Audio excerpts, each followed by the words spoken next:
J'ai derrière moi la Xiaomi U7, c'est la nouvelle voiture électrique de la marque chinoise, la troisième voiture électrique qui sort en moins d'1 an. Ici c'est le format SUV, c'est le Tesla Model Y Killer un peu si vous voulez. Vous allez monter avec moi à bord, on va faire un tour dedans, je vais vous montrer des technos qui sont vraiment inédites et hallucinantes sur le marché de l'automobile. Allez, venez avec moi. En termes de design, Xiaomi reprend forcément la ligne de la berline, autant faire des économies là-dessus et puis ça permet d'avoir une DA qui est unifiée. Donc vous pouvez voir, on retrouve un peu la même signature lumineuse, même si on a une entrée d'air qui n'existe pas sur la berline pour faire ressortir l'air au niveau du capot et ce qui permet d'augmenter l'autonomie par exemple sur autoroute. On est sur un format qui est forcément un peu plus large, un peu plus haut, un peu plus long, mais globalement on reste sur un même design, mais vous allez voir c'est surtout sur le côté et à l'arrière que ça change beaucoup. Cette silhouette elle est plutôt pas mal, c'est bien musclé, c'est bien sculpté, à l'arrière c'est un petit peu coupé et vous voyez on est sur un format SUV mais pourtant les lignes sont très tendues, les jantes sont immenses et c'est ce qui permet de donner un petit peu l'impression que la voiture est assez basse alors que quand même quand je me mets à côté je fais 1m84, vous voyez qu'elle est quand même assez haute et encore ici lorsqu'elle est à l'arrêt on a baissé un petit peu les suspensions pour donner l'illusion optique qu'elle est plus basse, mais quand elle va rouler elle va se soulever un petit peu plus puisque oui il y a des suspensions pneumatiques, on verra plus tard pour notamment le confort. Et à l'arrière c'est là où on remarque un petit peu le côté SUV coupé puisque j'ai un spoiler sur le dessus, un petit aileron ici et puis c'est pas une malle c'est un haillon alors que la sucette classique justement c'est comme la Tesla Model 3 c'est pas un haillon et donc on met moins de choses dans le coffre par exemple. Et vous voyez à l'arrière que ça peut ressembler un petit peu plus à des SUV avec forcément plus de surface et ici un diffuseur qui est assez agressif alors qu'on n'est pas sur une version sportive, c'est la U7 Max mais ça c'est surtout pour la batterie et la motorisation mais c'est pas un kit de carrosserie qui vraiment fait sportif comme pourrait l'être par exemple la Sucette Ultra. En termes de dimension, on est sur 5 mètres de long, donc vous voyez c'est un beau bébé, c'est pas un modèle Y qui est plutôt à 4,70 m, là on est sur un segment supérieur, plutôt comme un modèle X de Tesla par exemple, et vous voyez l'empattement, la distance entre la roue avant et la roue arrière, c'est énorme, c'est 3 mètres, et vous allez voir qu'à l'intérieur, on a de la place, on est royal, on a de la place dans le coffre, on a de la place à l'arrière, on a de la place à l'avant, bref, c'est vraiment une voiture du quotidien, et ça, on va très vite le voir. Vous demandez peut-être ce que c'est ça, posé au-dessus du pare-brise, c'est tout simplement le lidar, en gros c'est un capteur laser qui va venir aider la conduite semi-autonome, voire même par la suite la conduite autonome. C'est pas comme une caméra, c'est pas comme un radar, c'est un capteur supplémentaire. Alors petit aparté, Elon Musk ne croit pas du tout en ce genre de technologie, alors qu'au contraire, les constructeurs chinois, sauf Xpeng, croient à fond en cette techno qui devrait remplacer les caméras selon eux. Alors que pour Elon Musk, c'est full caméra, full vision. Bon, on verra dans le futur qui aura raison. En tout cas, c'est là, moi ça me fait penser un peu comme un taxi, vous voyez. Idéalement, si j'avais le choix, je l'enlèverais. Et d'ailleurs, selon les versions, on n'est pas obligé d'avoir le lidar, les versions d'entrée de gamme ne l'ont pas par exemple. On va ouvrir le coffre puisque c'est un SUV, c'est une voiture qui est faite pour voyager. On va voir s'il y a de la place et franchement oui. Alors il y a moins de place que dans un Tesla Model Y mais vous voyez là il y a de l'équipement photo et bien il y a quand même encore de la place et surtout en dessous on a de quoi ranger des affaires encore. Et si jamais vous manquez de place vous pouvez baisser les sièges pour avoir encore plus d'espace de stockage à bord et vous voyez là c'est l'avantage d'avoir un haillon et non pas une malle et bien clairement on peut faire rentrer des chaises, des tables. Alors bon oui il n'y a pas autant de place clairement que dans une Tesla, mais vous voyez, il y a quand même de quoi faire. Petite fonctionnalité qui est sympa et qui vient d'être introduite sur la U7, c'est la possibilité de brancher des accessoires à l'arrière, que ce soit à l'intérieur, mais aussi sur le dessus, sur le toit. Et ces accessoires peuvent être alimentés. Par exemple, vous pouvez mettre des lumières, vous pouvez mettre une tente avec à l'intérieur une prise électrique et ça va venir utiliser l'électricité qui est dans la batterie pour alimenter les appareils. Sur la Sucette, on avait déjà des accessoires qu'on pouvait insérer pour mettre des GoPro, pour mettre des supports de smartphone par exemple, mais ce n'était pas alimenté électriquement. Alors que là, il y a de l'énergie qui passe et c'est vraiment très intelligent je trouve.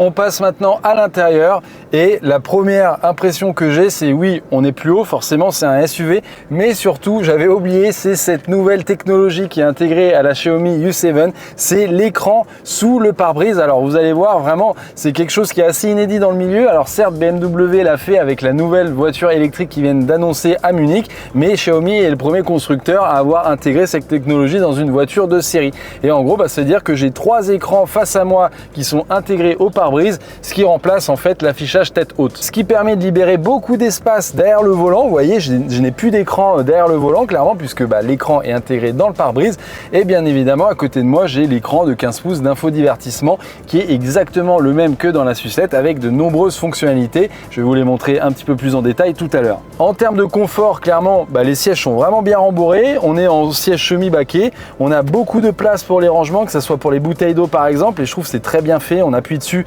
ça fait descendre les petits rangements. Au niveau niveau de l'accoudoir central, j'ai également de la place. On a bien évidemment la console centrale qui est flottante et il y a beaucoup d'espace ici puisque forcément la voiture est plus haute. Et vous pouvez voir, là j'ai remonté un petit peu le siège et la garde-toit est vraiment très intéressante. Au niveau des matériaux utilisés, vous voyez c'est très quali sur les sièges sont ventilés, chauffants, massants, donc c'est très quali. Et puis sur les côtés, au niveau des portières, alors c'est du plastique qui est un petit peu rembourré, on connaît mieux quand même, hein, notamment chez Mercedes c'est encore plus rembourré par exemple, mais franchement ça fait très quali, c'est très bien assemblé. Et même vous voyez le pavillon là sur le ciel de toit, c'est vert et beige, moi j'adore, je trouve que ça fait très chic, avec sur la planche de bord une petite finition qui est du bois ou de l'imitation bois, je sais pas trop, mais en tout cas je trouve que c'est très réussi. C'est pas aussi austère que dans une Tesla on va dire, mais c'est pas non plus aussi complexe que dans une BM, une Mercedes, une Porsche. Après ça c'est clairement subjectif, hein. Soit on aime le côté simpliste ou on préfère avoir d'autres éléments à l'intérieur, mais moi en tout cas j'aime bien, je trouve que ça fait un juste milieu justement entre les différentes propositions. Et même par exemple sur la boîte à gants, il y a un revêtement, ce qui fait que c'est pas juste du plastique et ça fait un peu plus quali, on n'est pas sur un plastique noir où quand on tape dessus ça fait toc quoi par exemple. On passe à ma partie sûrement préférée dans une Xiaomi, c'est le système embarqué, le système d'infotainment sur l'écran. Alors on l'a vu un petit peu en détail avec la Sucette Ultra, donc si jamais ça vous intéresse, je vous invite à aller voir cette vidéo qui est dédiée, mais je vais quand même vous passer en revue les fonctions que je préfère. La première, c'est le fait d'avoir 3 applications à l'écran sur la page d'accueil et surtout le fait de pouvoir les redimensionner. Donc en fait, on a 3 tuiles différentes et on peut afficher, eh bien, soit par exemple à 2/3 de la vue, c'est la voiture avec les portières qui sont ouvertes et l'autre tiers, ça va être le GPS, mais je peux totalement mettre un seul écran là avec la voiture ou comme c'était au départ, eh bien 3 écrans différents. Bien sûr, je peux les faire switcher entre eux, c'est-à-dire que vraiment je peux mettre où je veux la cartographie, la musique, selon s'il y a quelqu'un à côté de moi, s'il veut gérer la musique, bah, je vais lui laisser la musique, alors que s'il n'y a personne, par exemple, je vais plutôt la rapprocher de moi. Je trouve que c'est assez utile et c'est là où on reconnaît la patte de Xiaomi qui vraiment, bah, en fait, c'est comme sur une tablette, c'est comme sur un smartphone. Ils ont réussi à amener l'écosystème Xiaomi à l'intérieur d'une voiture et dommage qu'on n'ait pas d'Apple Car parce que clairement ça aurait été, je pense, la même chose,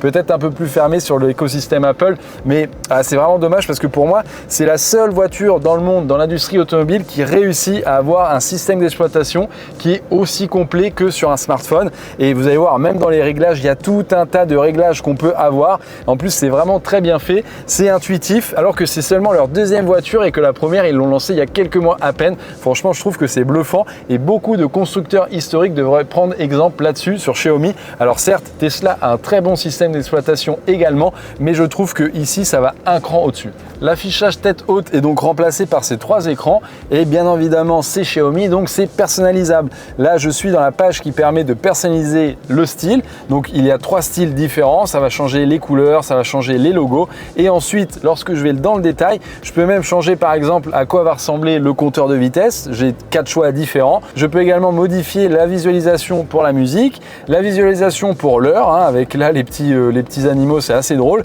Et puis on peut mettre la cartographie par exemple pour avoir le GPS. Et puis on peut même ajouter par exemple la consommation. Donc vous voyez, c'est clairement personnalisable. Alors BMW fait à peu près la même chose. Je n'ai pas encore pu tester, mais en tout cas j'aime bien le côté vraiment très personnalisable et le fait de pouvoir mettre par exemple la vitesse au milieu. Alors on ne peut pas la mettre à droite puisque j'imagine que c'est pas réglementaire ici en Chine, mais ça a du sens puisque finalement c'est plus pour le conducteur et on a plutôt envie de l'avoir sous les yeux. La Xiaomi U7, comme la Sucette d'ailleurs, est une voiture de geek. Pourquoi? Puisque on peut accrocher des supports pour smartphone, pour GoPro, et ici ils sont alimentés. Donc par exemple, j'en ai sur la planche de bord pour le passager, pour le conducteur. J'ai même dans la portière un endroit pour mettre le parapluie avec l'eau qui peut s'écouler directement en dehors de la voiture. C'est franchement très bien pensé. Et en dessous, je peux rajouter également d'autres accessoires de personnalisation pour mettre des talkie-walkie qui vont se recharger, pour mettre du parfum d'ambiance, pour mettre d'autres écrans. Enfin bref, ils sont allés très loin sur la personnalisation. À l'arrière, le confort est clairement royal. C'est un SUV, j'ai plus de place au niveau des genoux, hein, j'ai facilement 15-20 cm. J'ai plus de place également pour glisser mes pieds sous le siège à l'avant. Et puis regardez, j'ai un énorme accoudoir central là qui est encore plus balèze que dans la Sucette. Et j'ai surtout des petites choses que j'aime bien. Alors le frigo, ça vous allez me dire, oui bon, sur une voiture chinoise c'est normal, c'est classique, on connaît déjà. Mais bon, c'est quand même toujours bon à avoir ces frigos et ça peut faire fourche autour puisque ça peut réchauffer les boissons ou les aliments. Et j'ai également un petit rangement secret qui est sous le siège et c'est astucieux puisque je vais pouvoir ranger des petites choses dans ce tiroir sous les sièges. En termes de confort, ça ne s'arrête pas là puisque comme dans certaines voitures, je peux rabattre les dossiers pour être plus ou moins couché. Donc par exemple, là je suis en position assise et je peux me coucher si jamais j'ai envie de me reposer et de dormir. Et vous voyez que ça va assez bas quand même. Et contrairement à la Xiaomi SU7, ici j'ai un écran. L'écran il est au milieu, il va me permettre de régler la climatisation, le GPS, la musique et des choses comme ça. Et ce qui est assez sympa, c'est que c'est un écran qui peut se détacher, un peu comme sur un smartphone. Et pourtant, c'est pas un smartphone, mais ça ressemble assez à un smartphone. Et donc en fait, l'idée, c'est de pouvoir le mettre au milieu, ici sur la coudoir centrale. Et comme ça, quand je suis relaxé, je peux en fait juste avoir mes doigts ici qui vont gérer la climatisation, la musique ou autre, au lieu de devoir me relever et de venir ici taper. Alors c'est assez drôle parce que ça ressemble clairement à un smartphone Xiaomi, c'est assez drôle, mais ce n'est pas un smartphone, ça fonctionne uniquement dans la voiture et ça vient se recharger directement quand je le repose ici. Et avec le siège Géro Gravité, eh bien je peux m'allonger, vous allez voir, je peux m'endormir clairement. Je vais faire un Paris-Marseille, je vais faire que de dormir, regardez un peu. Les Chinois aiment bien piloter la voiture avec la voix, ce qu'on fait un peu moins en Europe et souvent c'est uniquement à l'intérieur de l'habitacle. Là, Xiaomi va un peu plus loin puisqu'il est possible de piloter à la voix la voiture depuis l'extérieur. Écoutez ça.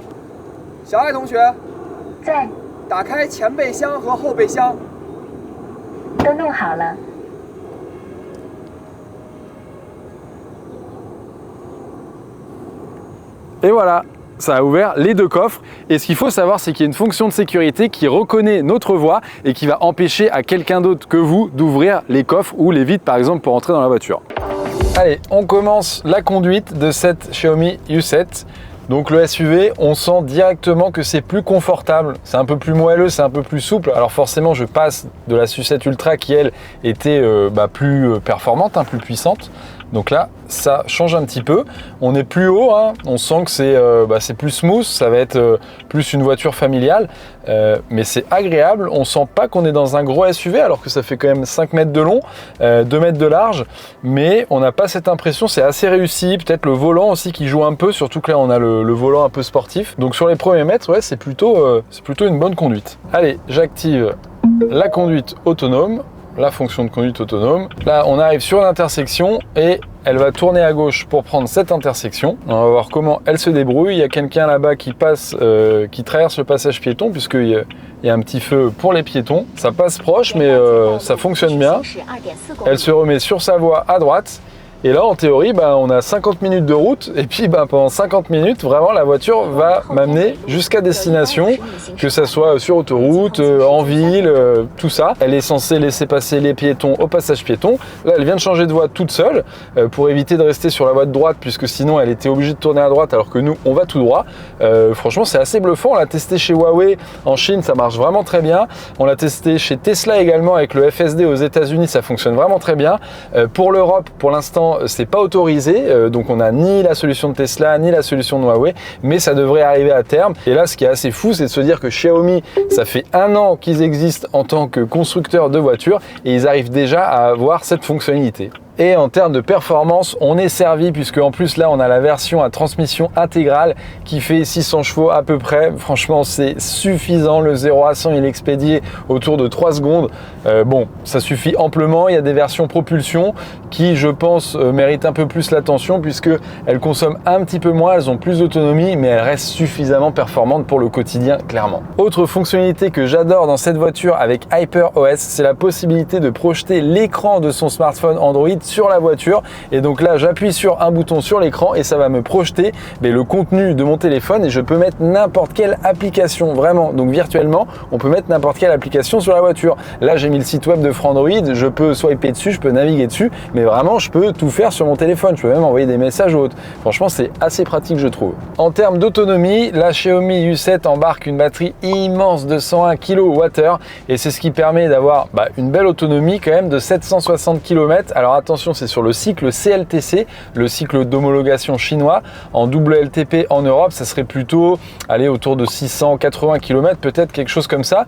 Donc c'est quand même assez bon, hein. La consommation est assez maintenue malgré le fait que ça soit un SUV. Et comme on peut le voir à l'extérieur, c'est un SUV certes, mais c'est quand même assez aérodynamique. Et surtout en termes de recharge, c'est très rapide puisque le 10 à 80% est réalisé en 12 minutes seulement. Cette Xiaomi U7 est clairement une voiture réussie. C'est en effet la SUV de la version berline qui est la SU7. Moi j'ai beaucoup aimé. Alors on est plus confortable dedans, on est assis un peu plus haut, il y a plus de fonctions de confort. Franchement c'est très cool. Alors forcément elle consomme plus, elle a un peu moins d'autonomie, mais elle est vraiment très pratique pour partir en vacances, partir en week-end. Alors comme la SU7 malheureusement elle n'est pas dispo en France pour le moment, elle devrait arriver en 2027, peut-être 2028. Du moins en Europe c'est sûr, Xiaomi va arriver et va vendre ses voitures ici. En tout cas en termes de prix, il faut savoir que cette U7 coûte entre 40 et 50 000 euros à peu près en Chine. C'est assez fou parce que en gros c'est plus ou moins l'équivalent d'un Tesla Model X au prix du Model Y. Mais alors attention, puisque quand ça arrivera en France ou en Europe du moins, ça coûtera sûrement plus cher avec les taxes d'importation notamment et toute la logistique qu'il y a derrière. Mais on peut quand même s'attendre à des prix qui seront inférieurs à la concurrence.